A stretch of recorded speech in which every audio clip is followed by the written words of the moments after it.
অনুমতি ছাড়াই ৩ জন রোল অবজারভারকে বদলি রাজ্যকে কড়া চিঠি নির্বাচন কমিশনের। নির্বাচনের সঙ্গে যুক্ত অফিসারদের কমিশনের অনুমতি ছাড়া বদলি নয়, বদলি করতে হলে কমিশনকে জানাতে হবে। মুখ্য সচিবকে চিঠি দিয়ে স্পষ্ট জানালো নির্বাচন কমিশন।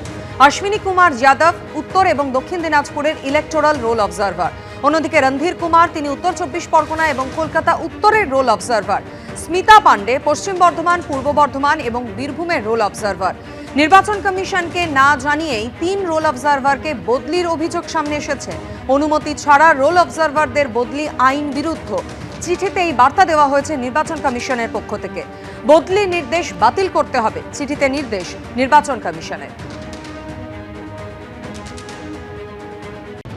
ডেডলাইন ছিল শনিবার, কিন্তু মঙ্গলবারও সব জায়গায় লজিক্যাল ডিসক্রিপেন্সির তালিকা প্রকাশিত হয়নি বলে অভিযোগ বিএলও ও ভোটকর্মী ঐক্যমঞ্চ। ১৯শে জানুয়ারি সোমবার সুপ্রিম কোর্ট নির্বাচন কমিশনকে নির্দেশ দেয় লজিক্যাল ডিসক্রিপেন্সি বা তথ্যগত অসঙ্গতির তালিকা প্রকাশ করতে হবে। তালিকায় কাদের নাম রয়েছে প্রকাশ্যে তা জানাতে হবে, প্রকাশ্যে টাঙিয়ে দিতে হবে সেই তালিকা। এরপরই ২১শে জানুয়ারি একটি বিজ্ঞপ্তি প্রকাশ করে নির্বাচন কমিশন। সেখানে বলা হয়, সুপ্রিম কোর্টের নির্দেশ অনুযায়ী ২৪শে জানুয়ারি শনিবারের মধ্যে প্রকাশ করা হবে লজিক্যাল ডিসক্রিপেন্সির তালিকা। কিন্তু কোথায় কি? এখনো পর্যন্ত কলকাতা থেকে জেলার সর্বত্র লজিক্যাল ডিসক্রিপেন্সির তালিকা টাঙানো হয়নি বলে অভিযোগ বিএলও ও ভোটকর্মী ঐক্যমঞ্চ।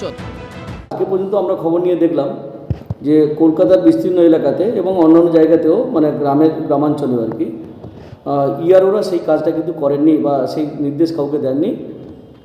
কোথাও বিক্ষিপ্ত ভাবে কাজটা হয়েছে, কিন্তু সার্বিকভাবে কাজটা এখনো হয়নি। এর মধ্যেই মঙ্গলবার মুখ্য নির্বাচনী আধিকারিকের দপ্তরে আসেন তৃণমূল বিজেপির প্রতিনিধিরা। লজিক্যাল ডিসক্রিপেন্সি এবং আনম্যাপটের তালিকা একসঙ্গে টাঙিয়ে দেওয়া সহ একাধিক অভিযোগ নিয়ে এদিন সিইওর সঙ্গে দেখা করে তৃণমূলের ৫ জন প্রতিনিধি। ওরা বললো যে আমরা ২৪ তারিখ টাঙিয়ে দেব, কিন্তু ২৪ তারিখ রাত ৮টা অবধিও সেই ডেটাটা পোর্টালে আপলোড হলো না। ৮টার পর আপলোড হলো এবং কি দেখা গেল যে 1.3 crores যেটা এলডি, যেটা যৌক্তিক অসঙ্গতি লজিক্যাল ডিসক্রিপেন্সি, তার সাথে আনম্যাপড মানে যাদের যেই ৩২ লক্ষ লোকের কোনো ২০০২ এর রোলের সাথে কোনো লিঙ্ক পাওয়া যায়নি, এই দুটোকেই ওরা একসাথে করে কেন? জাস্ট কনফিউশন ক্রিয়েট করার জন্য। সো এই অফিস থেকে ডিইওদের একটা মেসেজ পাঠানো হয় যে মাইক্রো অবজারভার এমও দের লগ ইন আইডি আপনারা তৈরি করে আমাদের পাঠান। এই এমওরা কে আর কেনই বা তাদের ডিওরা লগ ইন আইডি দেবে সফটওয়্যার পোর্টালে? এটাই তো প্রশ্ন। বিজেপি আবার বহু জায়গায় তৃণমূলের বিরুদ্ধে ফর্ম 7 জমা দিতে না দেওয়ার অভিযোগ নিয়ে নির্বাচন কমিশনে অভিযোগ জানায়।